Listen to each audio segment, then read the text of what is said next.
Hello and welcome to my Yu-Gi-Oh channel. Today we're looking at a brand new card, which is going to be the next vjump promo, and it's going to be supporting Ryo, who is Shark's sister, and that was in Yu-Gi-Oh Zeal, and that was like the fourth series of Yu-Gi-Oh. This is going to be Shark's sister's card, as it says, and it's Zerort Migrator. It's going to be a level 5 water effect monster. It doesn't have any information about it as of yet, but based on typical speculation, the way the deck likes to work, it's very much your opponent's monsters have to have attack. Their stats have to be different from the original. So you can either manipulate them up or manipulate them down. Doesn't matter. Often they'll kind of inflict either a set amount of damage or, say, for example, the equivalent of whatever that difference is between their new total and their original total. So in those cases, the more you kind of either boost up their card to a point, the more damage you can do to the opponent. It says here that Lord is Russian for ice, which makes sense as the deck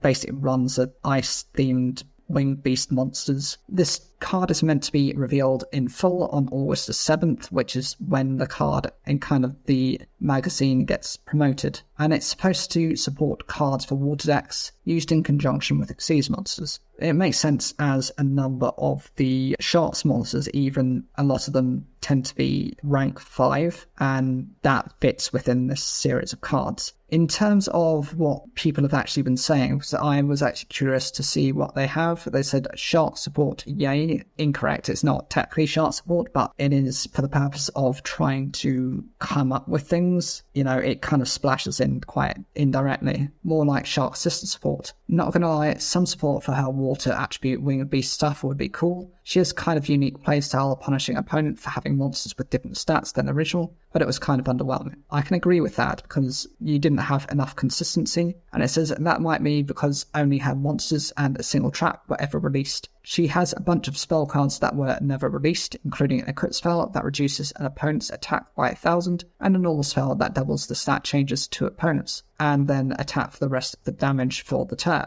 How do reveal cycles work? This is some of how they were asking about what happens with these reveals. I was under the impression that reveal cycle starts and ends with the full then partial VJ reveals, but I believe that we've issued 20 plus cards reveals to go before the release of Rage of the Abyss later this month, so it surely can't be done yet. Rota has the stream and some days of reveals, as always, plus another midweek that is likely to be today. Though this one is for the jump promo, not the set, even though it doesn't indeed support Shark's water monsters. I, for one, am waiting for the reveal of either new Atlantean support. I write that they were asking for that, as that actually was released, a little bit of information to do with that. V-Jump reveals are always on the 7th of each month at 12 PM Japanese Standard Time. They're usually but not always the first batch of reveals per month. From there, reveals follow a set pattern. The cover theme of a core booster is revealed 2 months before release date, followed by other themes for the next 2 months. The deck build pack themes are teased 2 months before release date. The first theme is revealed a month later, and the remaining 2 are revealed the month after that. The structure deck is revealed 2 months before release. The first 4 cards are revealed a month later. The next 3 cards, plus usually a token, are released a month after that. And finally, the remaining cards are revealed on Twitter a few days before release. Reveals are usually ordered according to a product's release date. For example, if a core booster releases before a deck building pack, we get the booster news first. We get a new card reveal on Twitter every Wednesday, close to release of a core booster. We also get card reveals on the weekends. The OCG time streams usually take place a few weeks to a week before release date, and always feature both powerful generics, a side archetype, and the third anime-inspired theme. Some cards are not revealed at all, and people who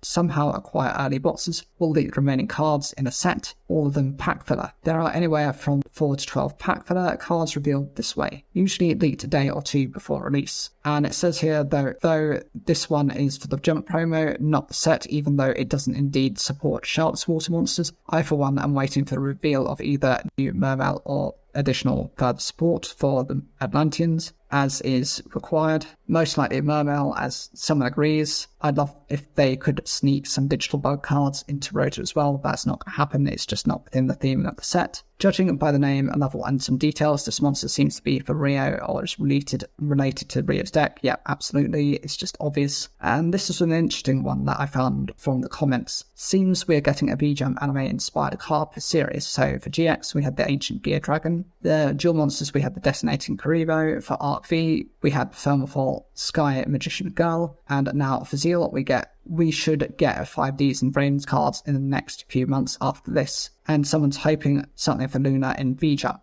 Rio is the Ice Queen getting some more support. She really needs some. This is Ice Princess Zero's main deck form. Maybe now they can give Rio a real archetype. There's room without aces to make a fun going second deck without manipulating opponents' attack stats. As someone says, probably not an archetype, but something like Metamorph cards in Rage of the Abyss pack, or those Light and Dark Dragons in Infinite Forbidden packs. Her Xyz monsters are all either called Icebird or Ice Maiden. She only has 4 main deck monsters right now, so they could definitely start an Icebird archetype, like how we recently got Tachyon. And these Water Wing Beast support would be the easiest and would not need reinventing, such as new archetypes. There's not a lot of other monsters with this combination of type and attribute, and it says that even Dynamist can use it as a pendulum summon at level 4 and level 5 anyway. Another generic water extender, I guess. Rio sometimes hides her feelings in Russian, more stat manipulation and burn, or get out of here. And it also says, looks like an indirect buff for Dynamist. They mostly pendulum summon at level 4 and 5 easily. Anyway, I like the Synchro Stash Xyz more. So generally, I think there's a lot of opinions on how these cards are going to be, but most people agree it's going to be some sort of burn style effect. And I can't wait to see if it actually really supports her deck or whether it's just boarding towards what Shark wants.